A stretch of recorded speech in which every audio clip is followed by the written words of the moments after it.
बिल्लाहि अल-अलील अज़ीम रब्बि इश्रह ली सदरी वयस्सिर ली अमरी वहलुल उक़दतम मिन लिसानी यफ़क़हू क़ौली। अस्सलातु वस्सलामु अला रसूलिल्लाह सल्लल्लाहु अलैहि वसल्लम। अल्लाहुम्मा सल्लि अला सय्यिदिना मुहम्मद। रब्बि इश्रह ली सदरी वयस्सिर ली अमरी वहलुल उक़दतम मिन लिसानी यफ़क़हू क़ौली। अल्लाहुम्मा सल्लि अला सय्यिदिना मुहम्मद। अस्सलामु अलैकुम व रहमतुल्लाहि व बरकातुहू।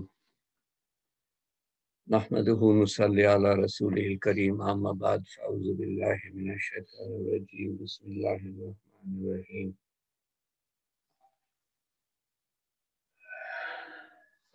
सलाम अला रसूलुल्लाह सल्लल्लाहु अलैहि वसल्लम।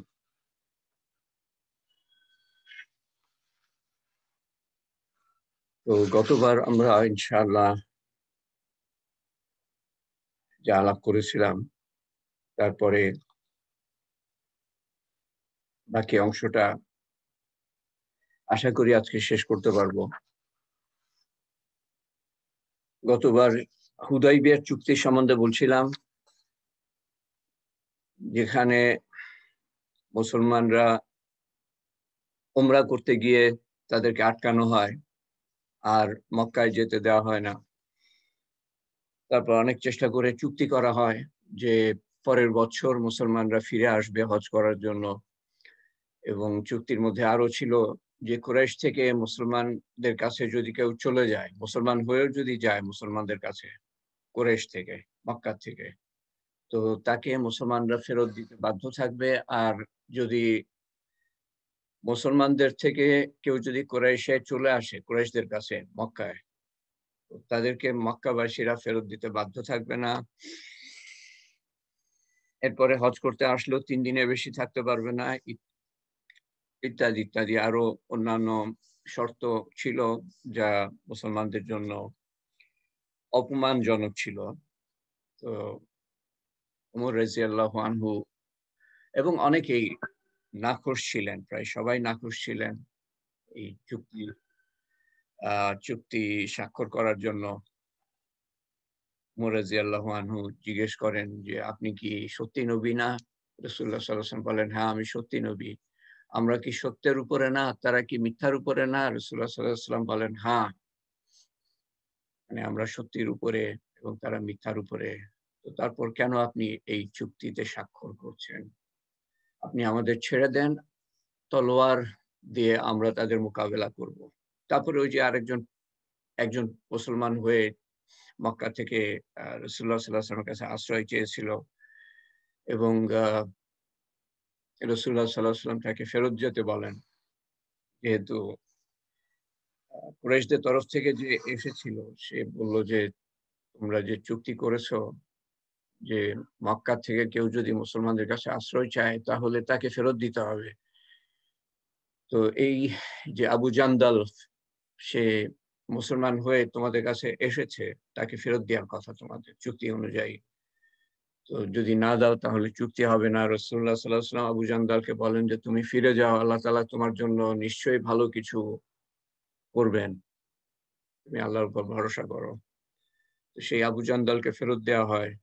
তার আকুল আবেদন উপেক্ষা করে রাসূলুল্লাহ সাল্লাল্লাহু আলাইহি ওয়াসাল্লাম ফেরত দেন তাকে।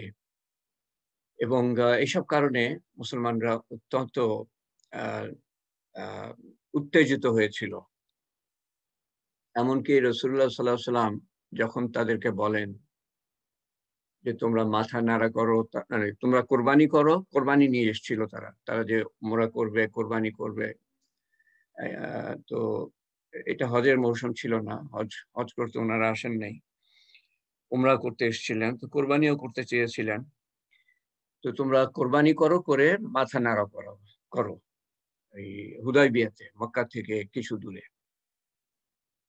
তো সাহাবারাই প্রথম এবং শেষবার মনে হয় রাসূলুল্লাহ সাল্লাল্লাহু আলাইহি ওয়াসাল্লামের কোনো আদেশ মানেন নাই, তারা চুপচাপ বসেই ছিলেন। তো রাসূলুল্লাহ সাল্লাল্লাহু আলাইহি ওয়াসাল্লাম অত্যন্ত হতভম্ব হয়ে যান যে আল্লাহর নবীর হুকুম তারা মানবে না, আল্লাহর সাহাবারা, আল্লাহ নবীর সাহাবারা। এটা অকল্পনীয়। রাসূলুল্লাহ সাল্লাল্লাহু আলাইহি ওয়াসাল্লাম উনার তাঁবুতে গিয়ে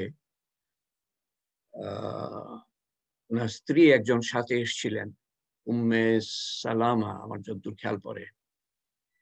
তো তাকে বললেন যে, "দেখো আমার কথা তো তারা শুনছে না।" আমি তাদের বললাম, "কুরবানি করে মাথা নাড়া করতে। আমি কি করব বুঝতে পারছি না।" উম্মে সালামা বললেন যে, "ইয়া রাসূলুল্লাহ সাল্লাল্লাহু আলাইহি ওয়াসাল্লাম, আপনার কিছুই বলার দরকার নেই। তারা হতবাক, তারা ব্যথিত এই চুক্তিতে এবং আবু জান্দালকে ফেরত দেওয়ার কারণে, চুক্তি মোতাবেক। তো আপনার কিছু বলার দরকার নাই। আপনি নিজে কোরবানি করেন, মাথা নাড়া করেন, দেখবেন যে তারা আপনাকে অনুসরণ করছে। তারা আপনাকে অবশ্যই অনুসরণ করবে।" রাসূলুল্লাহ সাল্লাল্লাহু আলাইহি ওয়াসাল্লাম উনার স্ত্রীর কথা মেনে নিলেন। উনি নিজে কোরবানি করলেন, মাথা নাড়া করলেন। এটা দেখে সাহাবারা সবাই তাই করল। তারা কথা শুনে নাই, কিন্তু অনুসরণ উনাকে করলেন। তো এই হুদায়বিয়ার চুক্তি, যেটা আপাততভাবে অপমানজনক মনে হতে পারে এবং আপাততভাবে অপমানজনকই। আল্লাহ তাআলা বলেছেন যে এটা তোমাদের জন্য আ জয়ের সূচনা, এবং তাই হয়েছে। এটার পরে যে প্রভাব মুসলমানদের প্রতিপত্তি, খ্যাতি বিস্তার হয় আরব আ আ মরুভূমির মধ্যে দিয়ে। তো তার ফলে অনেকে মুসলমানদেরকে অন্য চোখে দেখতে শুরু করে যে এরা যুদ্ধ বিগ্রহ চায় না, এরা শান্তি চায়। শান্তির কারণেই এরা এই চুক্তি করেছে। এরা কুরাইশদের বরাবর, কারণ কুরাইশরা তাদের সাথে চুক্তি করেছে। রাসূলুল্লাহ সাল্লাল্লাহু আলাইহি ওয়াসাল্লাম সেই চুক্তিতে স্বাক্ষর করেন। তো যখন দুটো পার্টি মিলে বসে চুক্তি করে এবং স্বাক্ষর করে, তার মানে দুটো পার্টি বরাবর কমপক্ষে। তো সেই স্বীকৃতিটা রাসূলুল্লাহ সাল্লাল্লাহু আলাইহি ওয়াসাল্লাম এবং মুসলমানরা পেল, এবং ইসলাম বিস্তার করতে থাকলো তারপর থেকে। এবং আরেকটা চুক্তির মধ্যে ইয়ে ছিল, একটা শর্ত, যে যেকোনো আরব গোত্র, মুসলমান বা কুরাইশ, যাদের সাথে ইচ্ছা আ চুক্তি করতে পারে, বন্ধুত্বের চুক্তি। তো মুসলমানদের সাথে যদি কোনো গোত্র চুক্তি করে, বন্ধুত্বের চুক্তি, এবং সেই গোত্রকে যদি কেউ আক্রমণ করে, তো মুসলমানরা এ আক্রমণ যাদের করা হয়েছে তাদেরকে সাহায্য করতে পারে। কুরাইশরাও সেরকম কোনো গোত্রের সাথে বন্ধুত্বের চুক্তি করতে পারে। তো বানু বকর নামক এক গোত্র কুরাইশদের সাথে বন্ধুত্বের চুক্তি করে, এবং বানু খুজা নামক এক গোত্র মুসলমানদের সাথে বন্ধুত্বের চুক্তি করে। বানু বকর কুরাইশের সাথে, বানু খুজা মুসলমানদের সাথে। তো ২০ মাস পরে, হুদায়বিয়া চুক্তির ২০ মাস পরে, বানু বকর কুরাইশের সাহায্যে বানু খুজা, যারা মুসলমানদের মিত্র,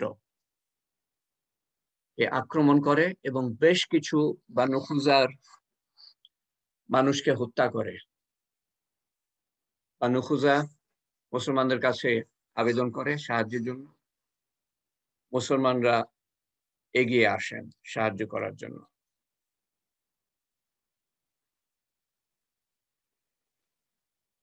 রাসূলুল্লাহ সাল্লাল্লাহু আলাইহি ওয়াসাল্লাম হুদায়বিয়া চুক্তির ২০ মাস পরে এগিয়ে আসেন। যেহেতু কুরাইশরা বানু বকরকে সাহায্য করেছিল, সেহেতু তিনি এগিয়ে আসেন এবং কুরাইশদেরকে আক্রমণ করেন। তার মানে মক্কাতে প্রবেশ করেন। কিন্তু এই প্রবেশ করার আগে, যেহেতু ইসলাম ছড়িয়ে গিয়েছিল বিভিন্ন জায়গায়, তো বিভিন্ন জায়গায় উনি আবেদন করেন যে আমরা জিহাদে যাব, তোমাদের যারা যারা জেহাদে অংশগ্রহণ করতে চায় তারা আসো, আমাদের সাথে যোগ দাও। কিন্তু উনি নাম বলেন নাই, কোথায় যাবেন, কাদের বিরুদ্ধে যাবেন। উনি চুপি চুপি প্রস্তুতি নেন। এইভাবে প্রস্তুতি নিতে গিয়ে ইসলামের এত বিস্তার ঘটে হুদায়বিয়া চুক্তির পরে। প্রথমবারের মতো ৫,০০০-এর বেশি, ১০,০০০ মুজাহিদ একত্রিত হয়। রাসূলুল্লাহ সাল্লাল্লাহু আলাইহি ওয়াসাল্লামের নেতৃত্বে তারা মক্কার দিকে এগিয়ে যায় এবং মক্কাতে সম্ভবত, এটা আমার ধারণা, তখন ১০,০০০ মানুষও বাস করতো না এবং তারা সময়ও পায় নাই যে তাদের মিত্রদের কাছ থেকে সৈন্য সংগ্রহ করবে মুসলমানদের বিরুদ্ধে। রাসূলুল্লাহ সাল্লাল্লাহু আলাইহি ওয়াসাল্লাম কাউকেও বলেন না যে উনি কোথায় যাচ্ছেন আক্রমণ করতে। উনি পরে দেখা গেল যে মক্কা বিজয়ের দিকে যাচ্ছেন।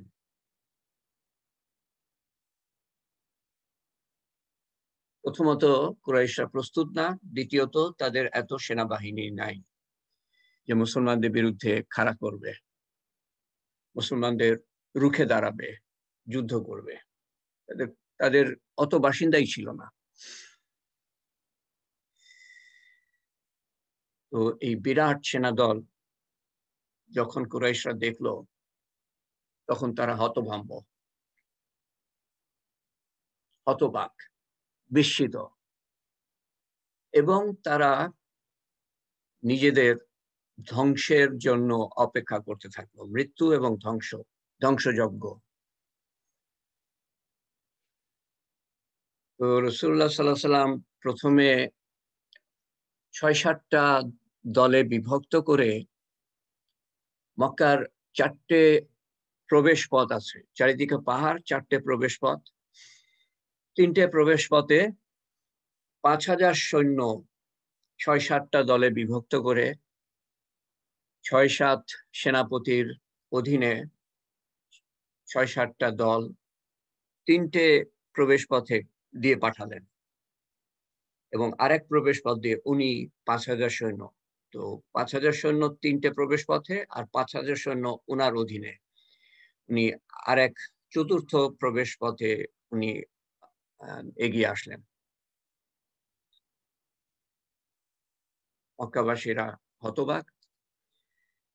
তারা তলোয়ার ধরারই সময় পায় নাই বা ধরার মতো তাদের অবস্থা নাই যে এতগুলা সৈন্য তারা মোকাবেলা করবে কি করে। রাসূলুল্লাহ সাল্লাল্লাহু আলাইহি ওয়াসাল্লাম বলেছিলেন সবাই মশাল জ্বালিয়ে যেতে, যাতে করে তারা মনে করতে পারে যে অনেক সৈন্য, ১০,০০০ না আরো বেশি সৈন্য। মশাল জ্বালিয়ে যাওয়া তোমরা। তো এখানে উল্লেখযোগ্য যে রাসূলুল্লাহ সাল্লাল্লাহু আলাইহি ওয়াসাল্লাম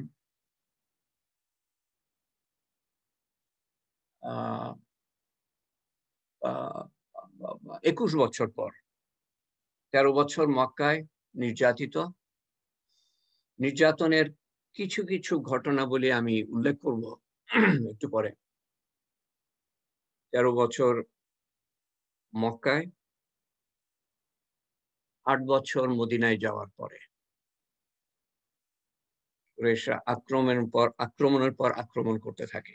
প্রায় ১০টা যুদ্ধ হয় এই ৮ বছরে। ৮ থেকে ১০টা যুদ্ধ।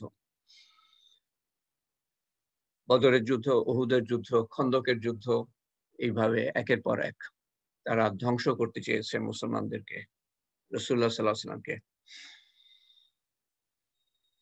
তো ২১ বছর নির্যাতন ভোগ করে। তারপরে রাসূলুল্লাহ সাল্লাল্লাহু আলাইহি ওয়াসাল্লাম এদের উপরে বিজয়ী। কিন্তু উনি যখন প্রবেশ করছেন, প্রথম ঘটনা যেটা আমি বলবো সেটা হলো উনি যখন প্রবেশ করছেন, উনি কোন ঘোড়ার উপরে চড়ে বিজয়ীর বেশে, বিজয়ের রূপে উনি প্রবেশ করেন নাই। অত্যন্ত বিনম্রভাবে একটা খচ্চরের উপরে চড়ে উনি প্রবেশ করেন এবং ওনার মাথা এত নত ছিল, খচ্চরের পিঠের উপরে মাথা এত নত ছিল ঐতিহাসিকরা বলেন যে যেন ওনার মাথাটা, কপালটা খচ্চরের পিঠে যেন লেগে যাবে।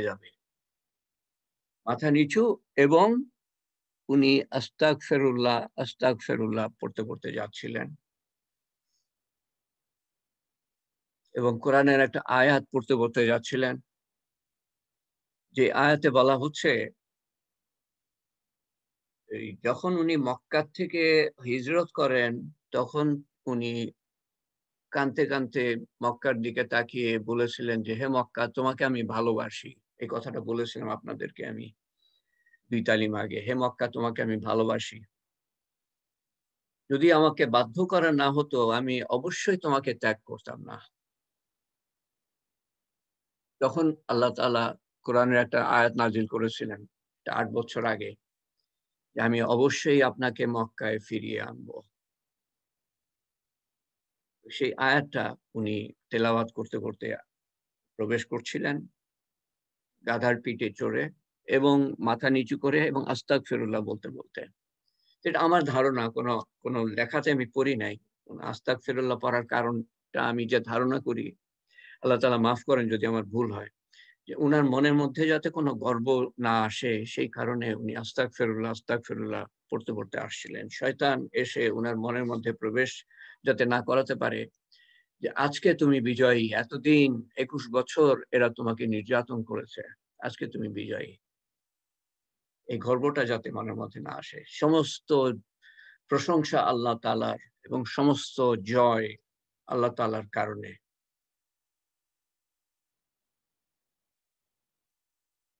তো পৃথিবীর ইতিহাসে এরকম ঘটনা দেখা যায় না যে বিজয়ী যিনি, তিনি এত বিনয় নম্রতার সাথে প্রবেশ করছেন। একটা গাধার পিঠে চেপে প্রবেশ করছেন। কোন বিজয়ের হুঙ্কার নাই, বিজয়ের বহিঃপ্রকাশ নাই, গর্ব নাই, অহংকার নাই। তো সেই সব লোকরা উনার কৃপার ভিখারি তখন, যারা উনাকে ২১ বছর নির্যাতন করেছেন। ইসলাম আসার পরে ১ম ৩ বছর রাসূলুল্লাহ সাল্লাল্লাহু আলাইহি ওয়াসাল্লাম চুপি ধর্ম প্রচার করেন। উনার একান্ত আপনজনদের মধ্যে, বিশ্বস্ত জনদের মধ্যে। কারণ উনি বুঝতে পেরেছিলেন যে না হলে এই যারা ধর্ম কবুল করছে তাদের উপরে নির্যাতন করা হবে। তো মুসলমানের কর্তব্য হলো এমন কাজ না করা, যার দ্বারা নিজের উপর বিপদ ডেকে আনে। সেটা মহামারীর মধ্যেই হোক, এমন কিছু না করা যাতে আ নিজের উপরে বিপদ ডেকে আনে। আর এই নতুন ধর্ম প্রচারিত হচ্ছে, সেটা প্রকাশ্যে আ সেটা প্রকাশ না করা, যাতে করে নিজের উপর বিপদ ডেকে না আনে। ৩ বছর পরে আল্লাহর হুকুম হলো প্রকাশ্যে ধর্ম প্রচার করা এবং তারপর থেকে নির্যাতন শুরু হয়। প্রথমত মৌখিকভাবে বিভিন্ন কথাবার্তা বলে রাসূলুল্লাহ সাল্লাল্লাহু আলাইহি ওয়াসাল্লামকে পাগল, মজনুন, আ উল্টাপাল্টা বকে, সে হলো জাদুকর। এটা প্রকাশ করত মানুষের কাছে। যাতে করে উনার কথা কেউ আ আ সিরিয়াসলি না নেয়। উনি গিয়ে হয়তো কোথাও ধর্ম প্রচার করছেন, কাউকে বুঝাচ্ছেন, বাইরে থেকে এসছে, মক্কার বাইরে থেকে। উনার আপন চাচা আবু লাহাব সেই লোককে বলছে, যাকে দাওয়াত দেয়া হচ্ছে, যে, "এর কথা শুনো না, এ হলো পাগল।" আর যাকে দাওয়াত দেয়া হচ্ছে সে কাউকে জিজ্ঞেস করছে যে, "আচ্ছা এই যে পাগল বলছে এটা কে? তার মানে আমি তার কথা বিশ্বাস করব কিনা?" তখন তাকে বলা হচ্ছে যে এটা হলো চাচা, আপন চাচা। আপন চাচা যদি পাগল বলে তাহলে সন্দেহ ঢুকতে পারে মনের মধ্যে যে সত্যি হয়তো পাগল। এইভাবে উনার পিছনে সবসময় লেগে থাকতো এরা। প্রথমত মৌখিকভাবে এবং যখন দেখতো কেউ দাওয়াত কবুল করেছে, মুসলমান হয়েছে, তখন যদি সে লোক ক্ষমতাশালী হতো তো তাকে জানের ভয় দেখানো হতো। তার গায়ে হাত দেওয়া কষ্টকর ছিল, সম্ভব ছিল না, কিন্তু জানের ভয় দেখাতো মৌখিকভাবে। আর যদি কেউ ইসলাম কবুল করত এবং গরিব মানুষ বা দাস, কৃতদাস, তখন তাকে অকথ্য নির্যাতন, এটা ভাষায় বর্ণনা করা সম্ভব না, এমন ভাবে নির্যাতন করা হতো দাসদেরকে বা গরিবদেরকে। সারা রাত চাবুক মেরে, আমি সংক্ষেপে বলছি, সারা রাত চাবুক মেরে, সারা দিন তপ্ত বালুর উপরে শুয়ে রাখা হতো। গলায় বা শরীরে বা পায়ে দড়ি বেঁধে তাকে টেনে হেঁচড়ে নেওয়া হতো। উটের সাথে বেঁধে, উটের পায়ের সাথে বেঁধে টেনে হেঁচড়ে নেওয়া হতো। বাচ্চারা টেনে হেঁচড়ে নিয়ে যেত। শুধু বালুর উপরে না, অনেক সময় কঙ্করের উপরে, অনেক সময় তপ্ত জ্বলন্ত অঙ্গারের উপরে, কয়লার উপরে টেনে নিয়ে হেঁচড়ে নিয়ে যাওয়া হতো। এক একজনকে এক এক ভাবে শাস্তি দেওয়া হতো। বুকের উপর পাথর চাপা দেওয়া হতো।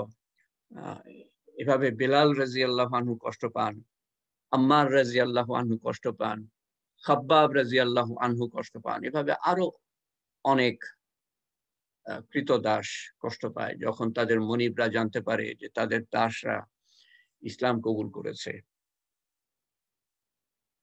এর থেকে প্রমাণিত হয় যে গরিব মানুষরা আগে তাদের মন নরম, তারা বিনয়ী, বিনম্র, অহংকার বর্জিত, তারা আগে ইসলাম কবুল করে।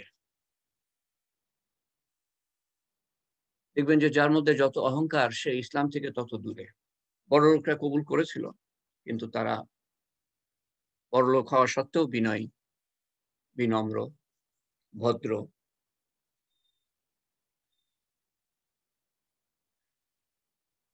তো এই হলো সংক্ষেপে বর্ণনা রাসূলুল্লাহ সাল্লাল্লাহু আলাইহি ওয়াসাল্লামের সাহাবাদের উপরে যে কষ্ট, এবং উনাকেও যে মৌখিকভাবে কষ্ট দেওয়া হতো।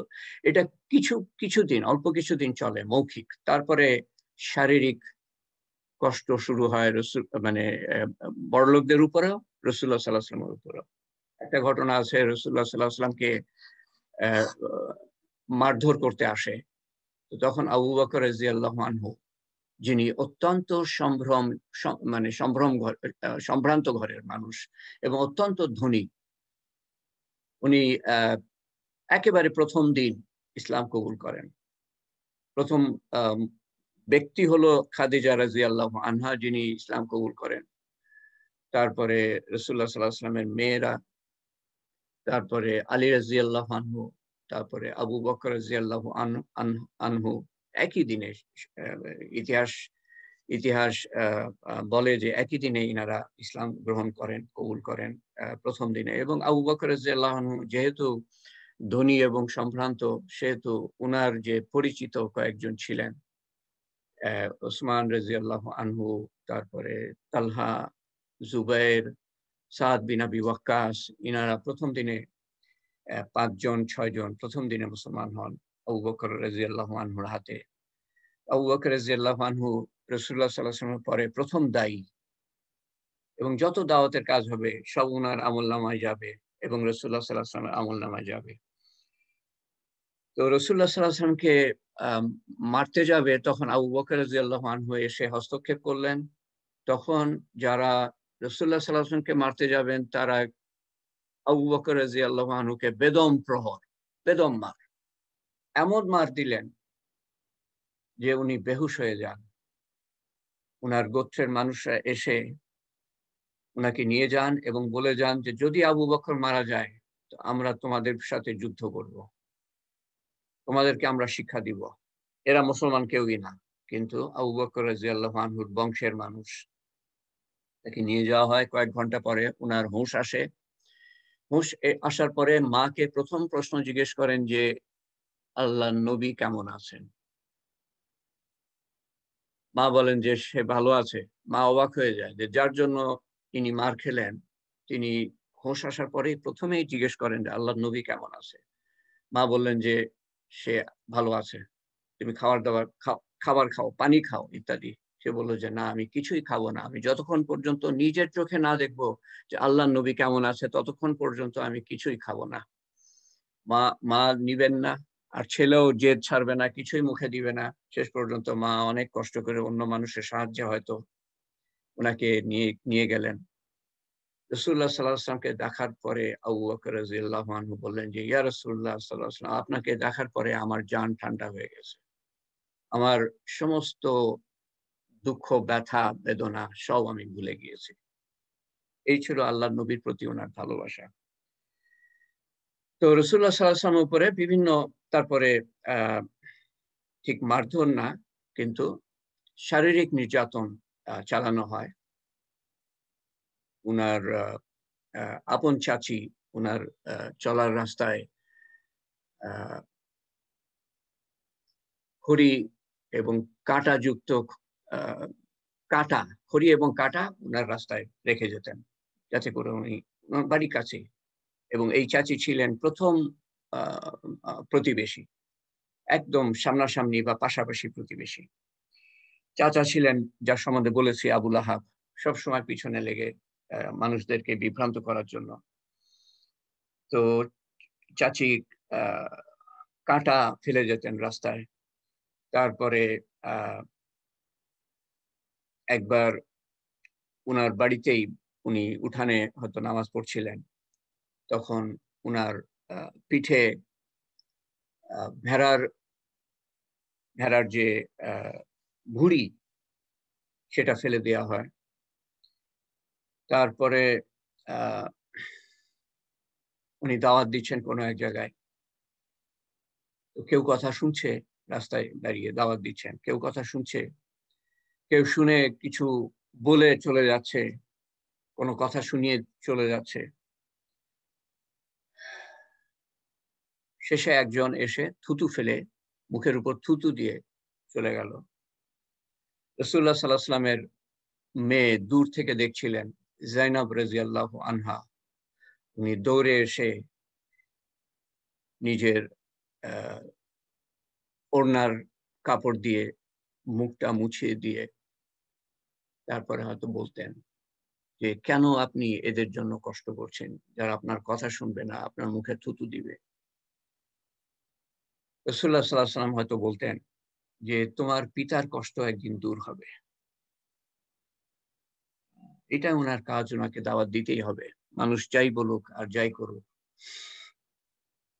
একদিন আ উনি কাবা শরীফে সেজদায় গিয়েছেন। তো কোথাও আছে যে আবু জেহেল তার পা দিয়ে উনার ঘাড়ের উপরে অ্যা উনাকে সেজদা অবস্থায় আটকিয়ে রাখেন। মানে ঘাড়ে পা দেন। কোথাও অন্য কারো কথা বলা আছে। আল্লাহ ভালো জানেন কোনটা সঠিক। আ এবং তারপরে কেউ এসে হয়তো তাকে ধাক্কা দিয়ে সরিয়ে দিল। তারপর রাসূলুল্লাহ সাল্লাল্লাহু আলাইহি ওয়াসাল্লাম মাথা উঁচু করতে পারলেন, উঠাতে পারলেন সেজদা থেকে। একদিন কাবা শরীফে উনি রুকু অবস্থায় আছেন। তখন ৬-৭ জন কুরাইশ দূর থেকে দেখছে এবং হাসাহাসি করছে এবং নিজেদের মধ্যে আলাপ করছে যে কে এই মুহাম্মদের উপরে উটের ভুঁড়ি, নারী ভুঁড়ি এনে তাকে তার শরীরের উপর দিতে পারবে যখন সে সেজদায় যাবে। একজন বলল যে আমি পারবো।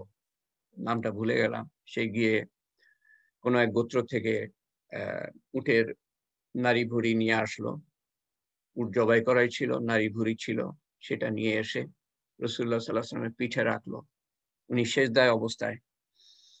তো উনি ওখান থেকে আর নড়তে পারছেন না। কারণ ওই নাড়ি ভুঁড়িটা কাবা শরীফের উপরে পড়বে। উনি সেটা সম্ভবত চান নাই। উনি সেই অবস্থায় আছেন। তখন ফাতেমা রাদিয়াল্লাহু আনহা দৌড়ে এসে সেই আ সেই সেই ভুঁড়িটাকে ওখান থেকে সরিয়ে তারপর রাসূলুল্লাহ সাল্লাল্লাহু আলাইহি ওয়াসাল্লাম উঠতে পারলেন।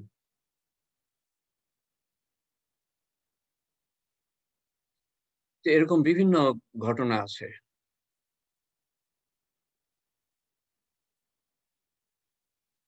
উনার উপরে নির্যাতনের, যেটা শেষ করতে গেলে কয়েকটা তালিমের হালকা লাগবে। সেটা আমার বলার উদ্দেশ্য না। আমার বলার উদ্দেশ্য কিছু উদাহরণ পেশ করা আপনাদের সামনে যে এরা কিভাবে কষ্ট দিয়েছে। তারপর ঘটনা আছে যে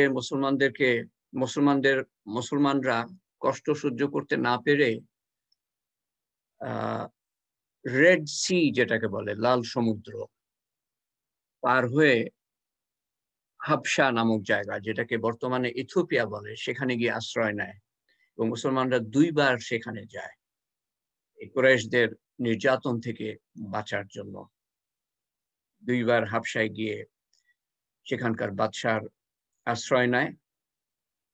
ইতিহাস বলে যে সেই বাদশা একসময় মুসলমান হয় এবং মুসলমান অবস্থায় সে মারা যায় এই মুসলমানরা যাওয়ার ফলে। এবং তারপরে বাদশা তাদেরকে ডেকে জিজ্ঞেস করে যখন কুরাইশরা এসে আবেদন করে যে আপনার রাজত্বে আমাদের কিছু মানুষ তারা বিপদগামী হয়ে মুসলমান হয়েছে সেটা না বলে বিপদগামী হয়ে আপনার রাজত্বে এসে আশ্রয় নিয়েছে, তাদেরকে আমাদের হাতে ছেড়ে দেন।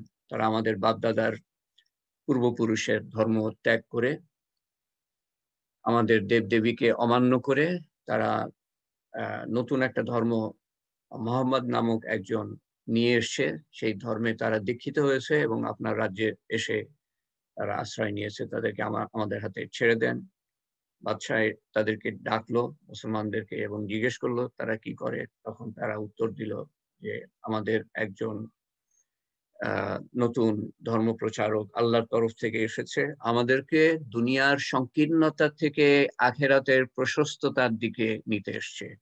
মানুষের দাসত্বের থেকে আল্লাহর দাসত্বের দিকে ডাকতে এসেছে। দুনিয়ার থেকে বেহেশতের দিকে নিতে এসেছে এবং অন্যান্যভাবে দাওয়াত দিল। তো এটা একটা পুরা তালিমের ঘটনা। তো বাদশাহ তাদের পুরোপুরি কথা শুনে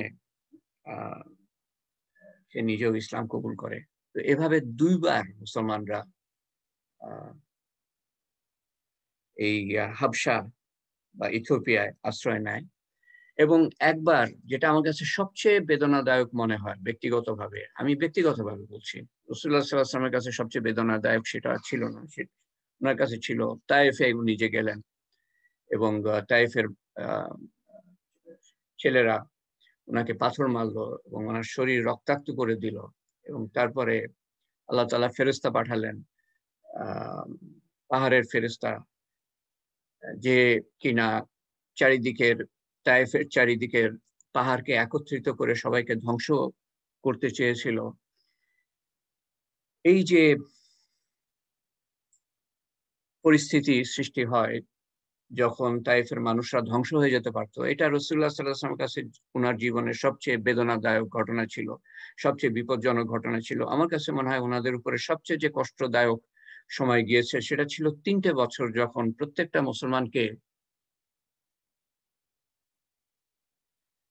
মুসলমানকে মক্কার বাইরে একটা জায়গায়,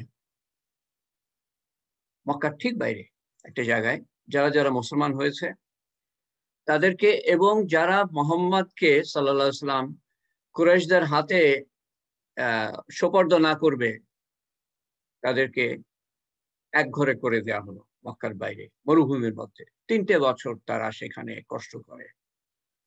৩ টে বছর। কোন খাবার-দাবার সেখানে যেতে পারবে না। কেউ তাদের সাথে মুসলমানদের সাথে লেনদেন করতে পারবে না। খাবার-দাবার বেচা-কেনা করতে পারবে না। তো ১ম এ কুরাইশরা দাবি করে যে মুহাম্মদ বানু হাশেম, সেটা ছিল রাসূলুল্লাহ সাল্লাল্লাহু আলাইহি ওয়াসাল্লামের গোত্র, যে তোমরা মুহাম্মদকে আমাদের হাতে দিয়ে দাও। তাকে আমরা হত্যা করব। সে যে আমাদের সাথে করছে, আমাদের দেব-দেবীর সাথে করছে, মানুষকে আমাদের থেকে নিয়ে যাচ্ছে, আমাদের ধর্ম থেকে নিয়ে যাচ্ছে, বাপ-দাদার ধর্ম থেকে নিয়ে যাচ্ছে, তাকে আমরা হত্যা করব। তাকে দিয়ে দাও। তোমরা যদি না দাও, বানু হাশেম সবাইকে, মুসলমান অমুসলমান সবাইকে আমরা একঘরে করব। বানু হাশেম তো আর রাসূলুল্লাহ সাল্লাল্লাহু আলাইহি ওয়াসাল্লামকে তাদের হাতে দিবে না, মুসলমান না হলেও। তো তারা সবাই বনু হাশেম সবাইকে একঘরে করা হয়। ৩ টে বছর এই উত্তপ্ত রোদের মধ্যে, ঘর নাই, বাড়ি নাই, সেখানে যে তারা কিভাবে ছিল আমি কল্পনা করে পাই না। এবং কোন বাইরের মানুষ বা কুরাইশের মানুষ এদেরকে খাবার দিতে পারবে না, এদের সাথে লেনদেন ব্যবসা বাণিজ্য করতে পারবে না। খাবার তো খুব শীঘ্রই শেষ হয়ে যায়। তারপরে যে খাবারটা খেয়ে তারা বেঁচে ছিল, মাদের বুকে দুধ নাই, বাচ্চারা খেতে পারছে না, তারা আর্তনাদ করছে, মারা কান্নাকাটি করছে সেই কারণে। এবং এভাবে মাসের পর মাস ৩টে বছর পর্যন্ত চলে। তো শেষের দিকে যখন তাদের কাছে খাবার দাবার নাই, তো তখন বানু হাশেমের মহিলারা যাদের বিয়ে হয়েছিল কুরাইশের অন্যান্য গোত্রে, সেই সব মহিলারা তাদের স্বামীদের মাধ্যমে রাতের অন্ধকারে যে খাবার পাঠাতো, সেই খাবার খেয়ে মুসলমানরা বেঁচে ছিল শেষের দিকে।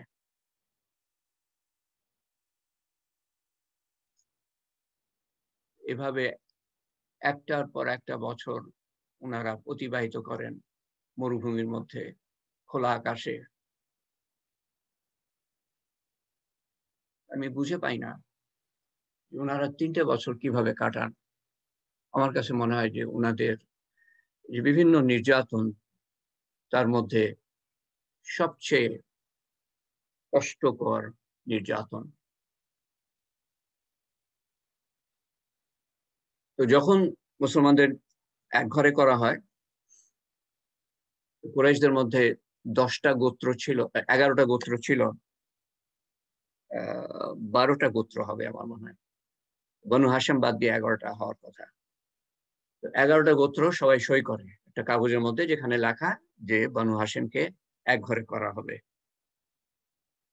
এই কারণে। এবং সেই কাগজটা কাবা শরীফে লটকে দেওয়া হয়। 3 বছরের মাথায় যখন দেখা যায় যে উই পোকা সেই কাগজ খেয়ে ফেলেছে, তখন এদের মধ্যে সুপারস্টিশন, আবার বাংলাটা ভুলে গেলাম আমি, সুপারস্টিশন ছিল যে যদি কাগজটা খেয়ে ফেলে এইভাবে, তাহলে আমাদের উচিত ওদেরকে ছেড়ে দেয়া। কুসংস্কার যে যদি উই পোকা খেয়ে ফেলে, কাগজটা যদি ধ্বংস হয়ে যায়, যেখানে লেখা আছে যে এদেরকে এক ঘরে করা হবে, তো আমাদের উচিত এদেরকে ছেড়ে দেয়া। তখন মুসলমানদেরকে 3 বছরের মাথায় ছেড়ে দেওয়া হলো। তো এখানে আমি আজকের মতো শেষ করছি। আরো কিছু নির্যাতনের কথা আছে, যে এত নির্যাতনের পরে এই মানুষরাই রাসূলুল্লাহ সাল্লাল্লাহু আলাইহি ওয়াসাল্লামের পরে উনার উনার উনার পায়ের কাছে মক্কা বিজয়ের পরে উনার উনার করুণা ভিক্ষা করছে। তো আরো 2-একটা যা উল্লেখযোগ্য নির্যাতন, যা আমি এখনো বলে শেষ করতে পারিনি, সেগুলো বলে তারপরে উনি কি করলেন সেটা আমি আলাপ করবো ইনশাআল্লাহ সামনের বার। তো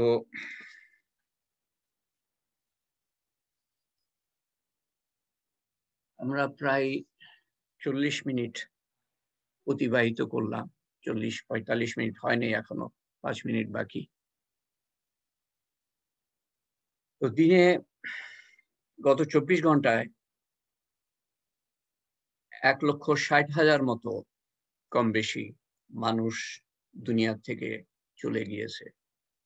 প্রত্যেকটা দিন প্রায় 1,60,000 মতো মানুষ দুনিয়া ত্যাগ করছে। তার মানে গত 45 মিনিটে 5,000 মানুষ দুনিয়া থেকে বিদায় নিয়েছে। আমাদেরকে আল্লাহ তাআলা তার অশেষ মেহেরবানিতে পৃথিবী থেকে এখনো নেন নাই, জন্ম হওয়ার পর থেকে। এবং এই যে 1,60,000 মতো মানুষ প্রত্যেক দিন মারা যাচ্ছে বিভিন্ন বয়সের, শুধু বৃদ্ধ না, বাচ্চারাও। তার মানে আমরাও যেতে পারতাম। আমাদেরকে আল্লাহ তাআলা অশেষ মেহেরবানিতে সময় দিয়েছেন। গত আমাদের তালিমের 17 মাসে আমাদের তালিমের হালকার কেউ বিদায় নেন নাই। প্রত্যেকটা দিন যে আমরা সময় পাচ্ছি, প্রত্যেকটা মুহূর্ত যে আমরা সময় পাচ্ছি, প্রত্যেকটা ঘন্টা যে আমরা সময় পাচ্ছি, আল্লাহ তাআলার অশেষ মেহেরবানি। কিন্তু একদিন আসবে, আমরা যাব। আমরা থাকতে আসি নাই, আমরা এসেছি পরীক্ষিত হওয়ার জন্য, আল্লাহকে প্রথমত চেনার জন্য, আল্লাহর সাথে আমরা সম্পর্ক করব সেই জন্য, বা অন্য কথায় বলতে গেলে বলতে হয় যে আল্লাহকে আমরা চিনি কিনা সেই পরীক্ষা করার জন্য আল্লাহ তাআলা পাঠিয়েছেন। আল্লাহর সাথে সম্পর্ক গড়ি কিনা সেটা দেখার জন্য আল্লাহ তাআলা পাঠিয়েছেন। আল্লাহর হুকুম আমরা মানি কিনা সেটা দেখার জন্য আল্লাহ তাআলা পাঠিয়েছেন। নবীকে আমরা চিনি কিনা সেটা দেখার জন্য আল্লাহ তাআলা পাঠিয়েছেন। নবীর সুন্নত মতো আমরা চলি কিনা, নবীর সুন্নত মতো আল্লাহর হুকুম মানি কিনা সেটা দেখার জন্য আল্লাহ তাআলা পাঠিয়েছেন। তো এই সময় যে আল্লাহ তাআলা দিচ্ছেন, আল্লাহর মেহেরবানি, এই সময়ের বদলে আমরা অনেক কিছু কামাই করে নিয়ে যেতে পারি অনন্তকালের জন্য। তো পৃথিবীতে সবচেয়ে বড় মূলধন হলো সময়। কারণ এই মূলধনের মাধ্যমে, এই সময়ের মাধ্যমেই আমরা আখিরাত কামাই করতে পারি। আর এই সময়ের সদ্ব্যবহার না করলে আমরা অনন্ত আখিরাতের দুর্ভোগ পোহাতে হবে আমাদের। এই হলো পরীক্ষা। আমরা কেউই থাকবো না। একে, একে সবাইকে যেতে হবে। না, এটা একটা কি অদ্ভুত একটা চিন্তা। যে আমরা আজকে আছি, আজকে বসে আমরা শুনছি বা কিছু একটা করছি, বা দুনিয়ার এত মানুষ, প্রায় ৮০০ কোটি মানুষ কত কিছু করছে। তার মধ্যে আল্লাহ তাআলা আমাদেরকে তৌফিক দিয়েছেন তার কিছু কথা শোনার জন্য, তার সম্বন্ধে চিন্তা করার জন্য। আমাদের জীবনের কি উদ্দেশ্য সেটা বুঝতে পারি, সেজন্য আ কিছু সুযোগ দিয়েছেন। সেই মতো যাতে আমল করতে পারি সেটার জন্য সুযোগ দিয়েছেন।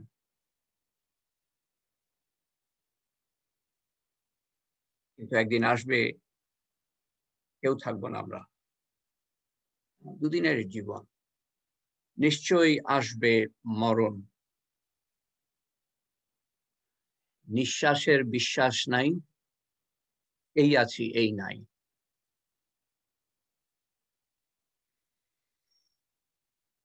তো মৃত্যু আসবে। আমাদের সবচেয়ে প্রিয় মানুষ রাসূলুল্লাহ সাল্লাল্লাহু আলাইহি ওয়াসাল্লাম যখন পৃথিবী থেকে গিয়েছেন, প্রত্যেকটা নবী গিয়েছেন, আল্লাহর প্রত্যেকটা বান্দা যখন গিয়েছেন, আমাদের আত্মীয়-স্বজনরা গিয়েছে, আমাদেরও যেতে হবে। এবং এই এলেম শিক্ষা করতে, করতে যদি মারা যাই, তো শহীদের দরজা, এক হাদিস অনুযায়ী। তো আমরা প্রতিটা দিন যাতে এলেম শিক্ষা করতে পারি, সেজন্য আমি যেদিন আমরা এলেম এর হালকায় বসি না, সেদিনও আমি কিছু না কিছু পোস্ট করি। কোরআন থেকে হোক, হাদিস থেকে হোক, বা অন্য কথা আল্লাহ সম্বন্ধীয় সংক্রান্ত, যাতে আমরা প্রতিটা দিন এলেম শিক্ষার মধ্যে থাকতে পারি। প্রেয়ার মিটিং এ কিছু না কিছু পোস্ট করা হয়। যেদিন তালিমে হালকা হয় না সেদিনও, এবং যেদিন হয় সেদিনও হয়তো কিছু পোস্ট করি।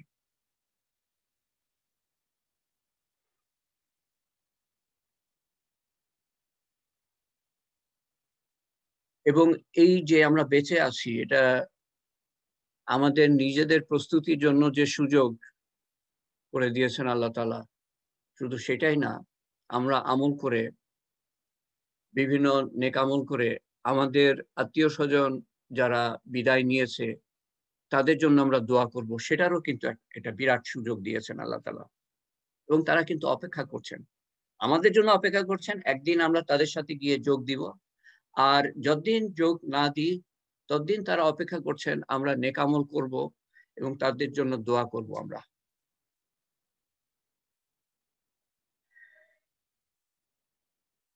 এবং যদি আল্লাহ তাআলা আমাদের আমলের উপর সন্তুষ্ট হয়ে কৃপা করে, করুণা করে আমাদেরকে বেহেশতে দেন, আমাদের আত্মীয়-স্বজনদেরকে বেহেশতে দেন, আমরা তারপর যে একত্রিত হব, আর কোনো বিয়োগ নাই, দুঃখ নাই, দুর্দশা নাই, রোগ নাই, শোক নাই, ব্যথা নাই, সর্দি কাশি পর্যন্ত নাই।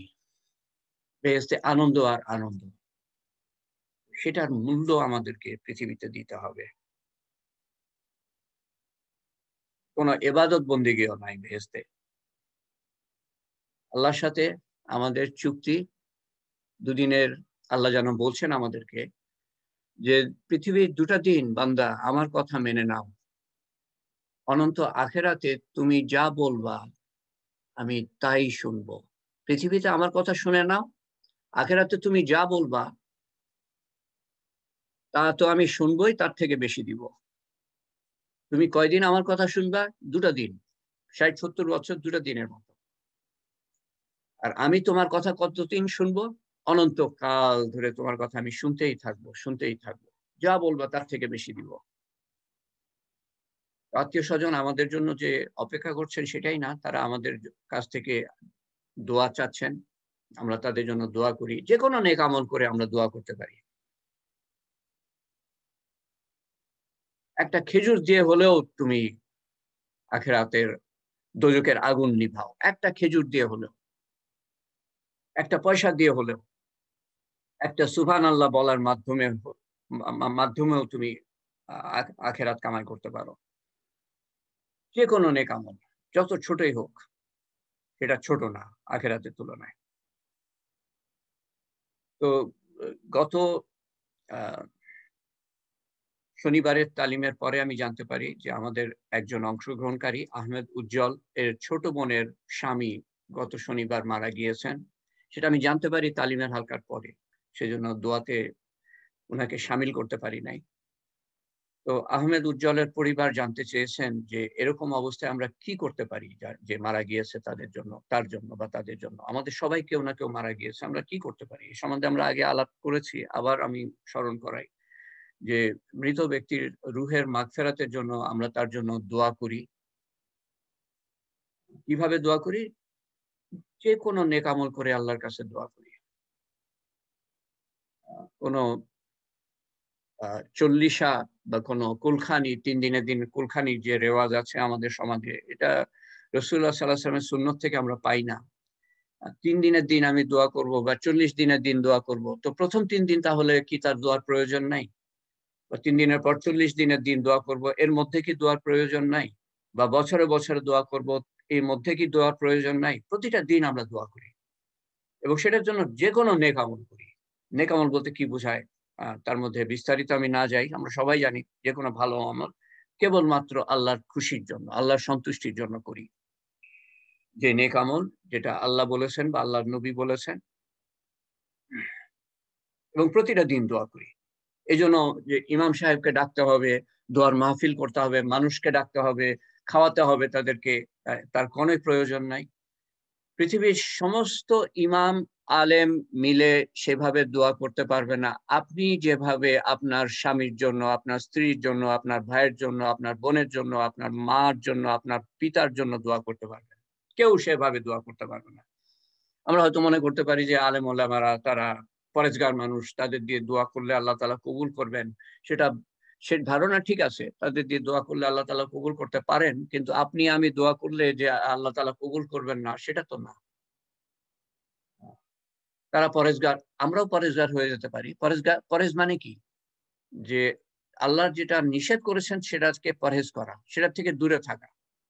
এটা হলো পরেজগারি। এবং আল্লাহ যেটা হুকুম করেছেন সেটার দিকে যাওয়া। তো এটা তো যে কেউ করতে পারে। তো অসম্ভব কিছু না। যে এটা শুধু ইমাম সাহেবরা, আলেমরাই করতে পারে আর আমরা পারি না। তাদের এলেম আছে, ঠিক আছে। আমাদের এলেম নাই। কিন্তু পরেজগার বলতে যা বোঝায় সেটা তো আমরা সবাই করতে পারি। এবং কেন করব না? মৃত্যু তো আমাদের আসবে। যেটা আল্লাহ তাআলা নিষেধ করেছেন সেটা কেন আমরা পরহেজ করব না? মৃত্যু তো আসবে, যেকোনো সময় আসবে। অর্থাৎ সবসময় প্রস্তুত থাকা আমাদের প্রয়োজন। আমি বড় আলেম না হই, আমি তো পরহেজ করতে পারি। চেষ্টা করতে পারি। তারপরে হয়ে গেলে আল্লাহর কাছে মাফ চাই। এই মুহূর্তে আমরা যদি বলি, "আল্লাহ আমাদের মাফ করে দাও। আমরা তওবা করলাম। আমরা যে রাস্তায় ছিলাম সেই রাস্তায় থাকব না। তুমি যেটা বলেছো তোমার নবী যেভাবে দেখিয়ে গেছেন আমরা সেভাবে জীবন যাপন করব।" এই মুহূর্তে যদি বলি আমরা এই মুহূর্তে আল্লাহর দোস্ত, আল্লাহর সাথে বন্ধুত্ব হয়ে গেল। তারপর আপনি দোয়া করেন, আল্লাহ তাআলা কেন কবুল করবেন না? কেন আপনার আত্মীয়স্বজন যারা মারা গিয়েছেন, আমার আত্মীয়স্বজন যারা মারা গিয়েছে, তাদের কাছে বরকত পৌঁছে দিবে না? মায়ের পেটে রিজিকের প্রয়োজন, দুনিয়াতে রিজিকের প্রয়োজন, কবরেও রিজিকের প্রয়োজন। কবরের রিজিক পায় মানুষ তার আমলের দ্বারা, আমলের মাধ্যমে তার খোরাকি পায়, কবরের খোরাকি। এবং রিজিক পায় তার আত্মীয় স্বজনেরা, স্বামী বা স্ত্রী বা ছেলে মেয়ে বা বাবা মা যে দোয়া করবে তার বদলে তাদের কাছে পৌঁছে দেওয়া হয় কবরের উপঢৌকন, যেটার জন্য তারা তাকিয়ে থাকে এবং তারা উপকৃত হয়।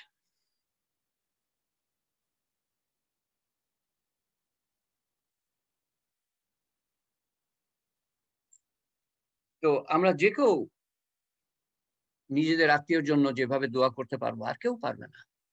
তাদের জন্য যে আমরা চোখে পানি ফেলে দোয়া করতে পারবো আর কেউ পারবে না। কোনো আলেম, দুনিয়ার সমস্ত আলেম মিলে সেভাবে দোয়া করতে পারবে না। তো আপনি নিজেই দোয়া করতে পারেন, আল্লাহর কাছে মাফ চান এবং বলেন যে আল্লাহ আমি তওবা করছি, তোমার কাছে আমি ফিরে আসলাম। আল্লাহর সাথে দোস্তি। আল্লাহ তাআলা অন্তরের আন্তরিকতা দেখেন, কান্নাকাটি দেখেন। তো প্রথমত আমরা দোয়া করি, তার বদলে তাদের কবরের রিজিক পৌঁছানো হবে আপনার নাম সহকারে, আপনার নাম সহকারে যে এটা তোমার অমুকে পাঠিয়েছে।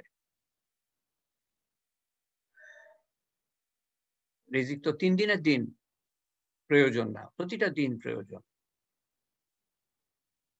তো এই যে কুলখানি, চল্লিশা, বছরে বছরে দোয়া করা, আমি আলেম মুফতিকে জিজ্ঞেস করেছি। মুফতি মানে যিনি ফতোয়া দিতে পারেন, আলেমের থেকেও বড়। উনি বলেন যে হ্যাঁ, দোয়া করেন একত্রিতভাবে। যদি মানুষজনকে ডেকে দোয়া করতে চান তো দোয়া করতে পারেন, কোনো অসুবিধা নাই। কিন্তু সেটা যে 3 দিনের দিন হতে হবে, 40 দিনের দিন হতে হবে, যেদিন মারা গিয়েছে সেদিন হতে হবে, সেরকম না করেন, আগে পিছে করেন। আমাদের রেওয়াজ হয়ে গিয়েছে যে ডাকবো এবং যে যারা আসবে তারা জানে যে আমাকে খাওয়ানো হবে, আহ, আহ, একটা ভোজন হবে, তার বদলে আমাকে দোয়া করতে হবে। এইটা এইটা ঠিক হলো না।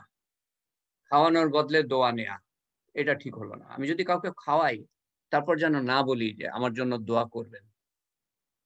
সে এমনিতেই দোয়া করবে, তার কাছে আমি দোয়া না চাই, খাইয়ে এমনিতে দোয়া চাইতে পারি, কিন্তু খাবারের বদলে দোয়া এটা যেন না করি। ফকিরকে যখন খাওয়াচ্ছি তো তাদের খাইয়েও যেন না বলি যে দোয়া করবেন, এমনিতেই তাদের বলতে পারি আমি। আর যারা এমনিতেই খেতে পারে,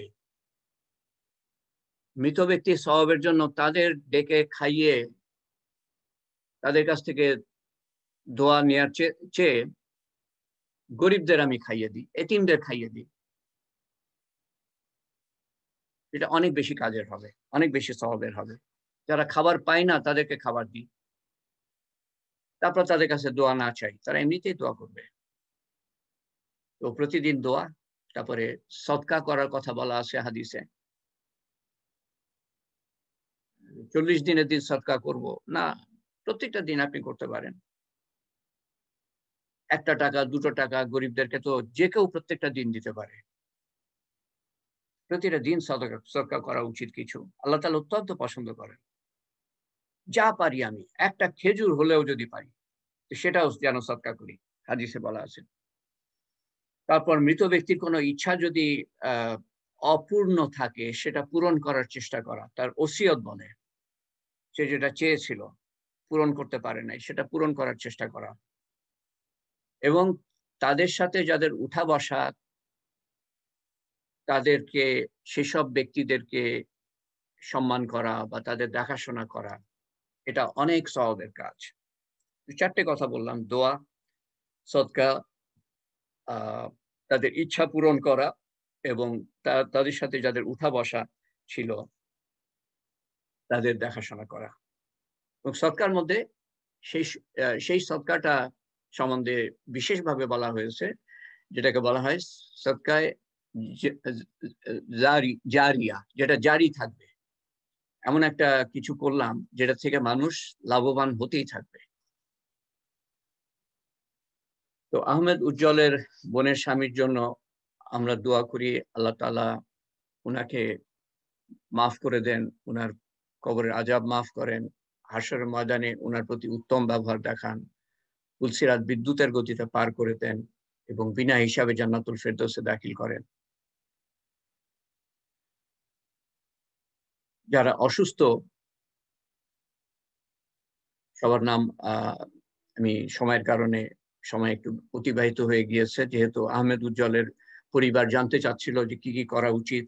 আমি ভাবলাম যে সবার অবগতির জন্য আমি আবার বলি, এবং এটা আমার আসলে খেয়াল হয় শেষের দিকে, না হলে আরো আগে আমি শুরু করতাম, যাতে সময় আমি বেশি না নিই। আমার আগে খেয়াল ছিল না এই কথাটা। তো যারা অসুস্থ তাদের জন্য, তাদের রোগ মুক্তির জন্য আমরা দোয়া করি, আল্লাহ তাআলা তাদেরকে সম্পূর্ণ সুস্থ করে দেন। আরেফিন আহমেদ, হামিম এবং অন্যান্য যারা অসুস্থ সবার কথা বলি। বকুল আমাদের এক অংশগ্রহণকারী, সে সিএমএইচ এ ভর্তি হয়েছিল। আজকে সন্ধ্যার সময় তার সিএমএইচ থেকে ছেড়ে দেওয়ার কথা। তার কোভিড ছিল, ভাইরাস ছিল, তারপরে তার ডেঙ্গু ছিল, তার ডায়াবেটিস, বিভিন্ন কারণে সে ভর্তি হয়েছিল। আল্লাহ তাআলা তাকে অনেকটা সুস্থ করে দিয়েছেন, সে যেন সম্পূর্ণ সুস্থ হয়ে যায় তার জন্য দোয়া করি।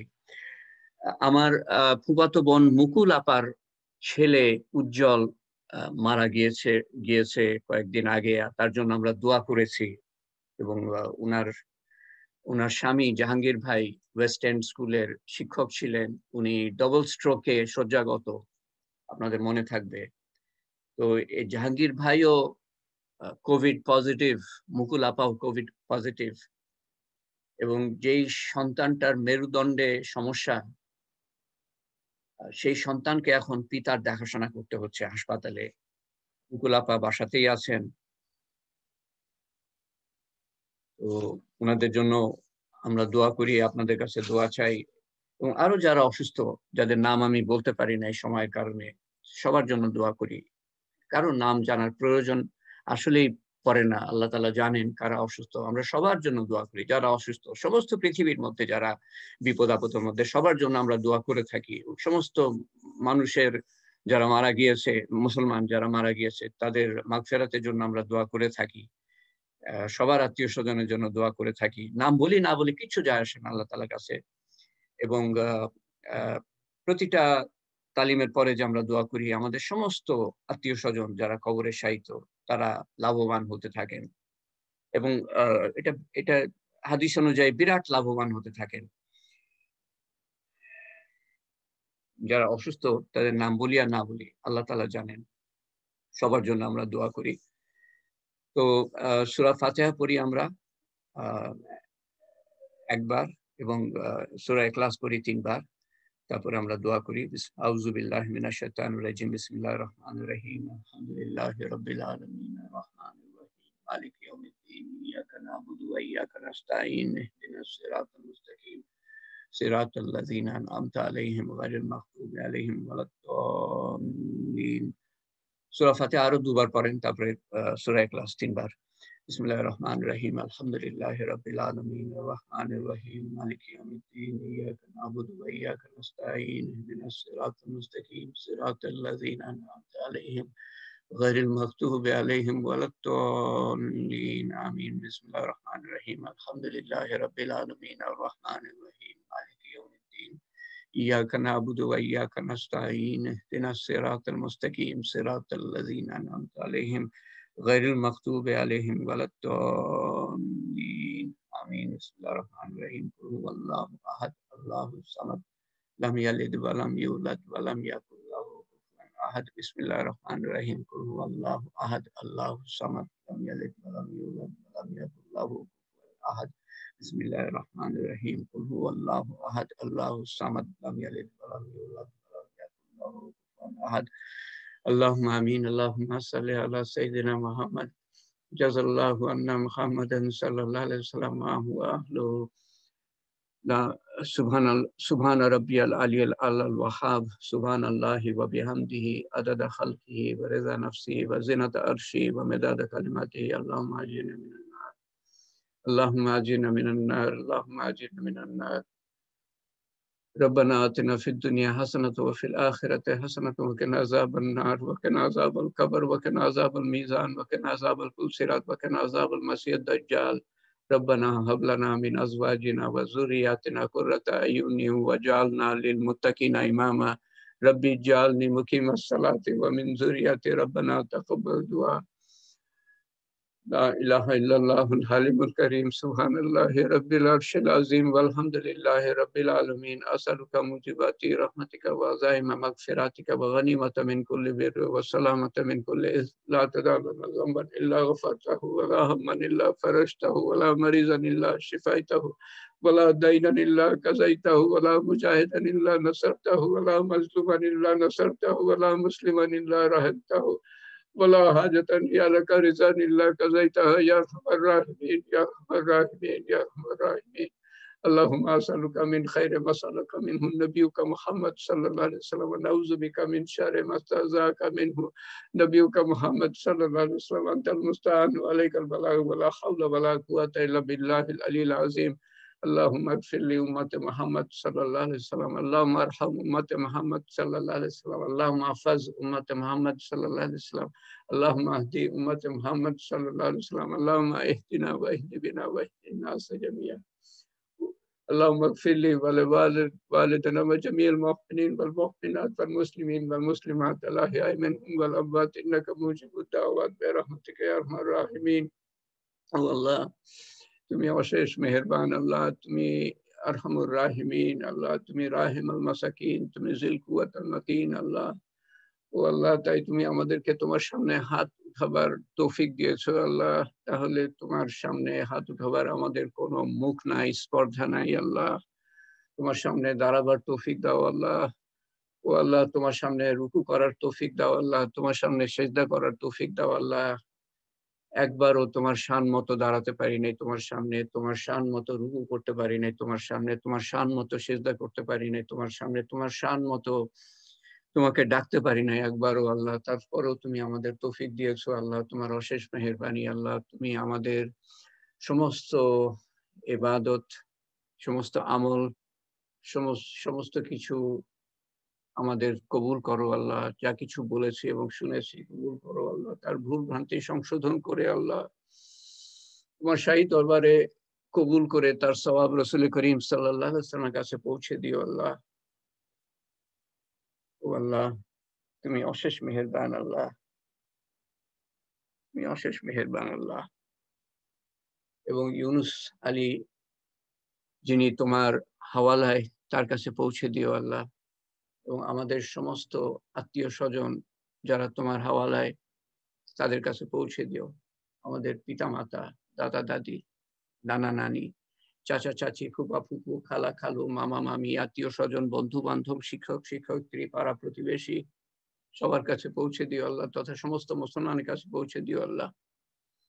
তাদের কবরের আযাব মাফ করো আল্লাহ, তাদের কবরকে প্রশস্ত করো আল্লাহ, তাদের কবরকে নূর দিয়ে পরিপূর্ণ করে দিও আল্লাহ, তাদের কবরকে জান্নাতুল ফেরদৌসের বাগান বানিয়ে দিও আল্লাহ, তাদের উঁচু দরজা দান করো আল্লাহ। প্রতিটা দিন তাদের দরজা যাতে উঁচু হতে থাকে আল্লাহ। তাদের হাসরের ময়দানে উঁচু দরজা দিও, ভয়ঙ্কর দিনে উঁচু মর্তবা দিও আল্লাহ। তোমার আরশের নিচে ছায়া দিও, আমলনামার ডান হাতে দিও আল্লাহ। তাদেরকে নিশ্চিন্ত মনে রেখো আল্লাহ। ও আল্লাহ, তাদেরকে বিদ্যুতের গতিতে পুলসিরাত পার হওয়ার তৌফিক দান করো আল্লাহ, এবং বিনা হিসাবে জান্নাতুল ফেরদৌসে দাখিল করো আল্লাহ। এবং আমাদের গুনাহ মাফ করে দিও আল্লাহ। আমরা তওবা করছি আল্লাহ তোমার কাছে আল্লাহ, তুমি অশেষ মেহেরবান আল্লাহ। আমাদেরকে মাফ করে তুমি আমাদেরকে কবুল করো আল্লাহ, যাতে করে তোমার সিরাতুল মুস্তাকিমে আমরা কায়েম থাকতে পারি আল্লাহ। এলেমের রাস্তায় রাখো আল্লাহ, আমলের রাস্তায় রাখো আল্লাহ। ও আল্লাহ, তোমাকে স্মরণ করতে পারি প্রতিটা মুহূর্তে আল্লাহ, উঠতে বসতে আল্লাহ।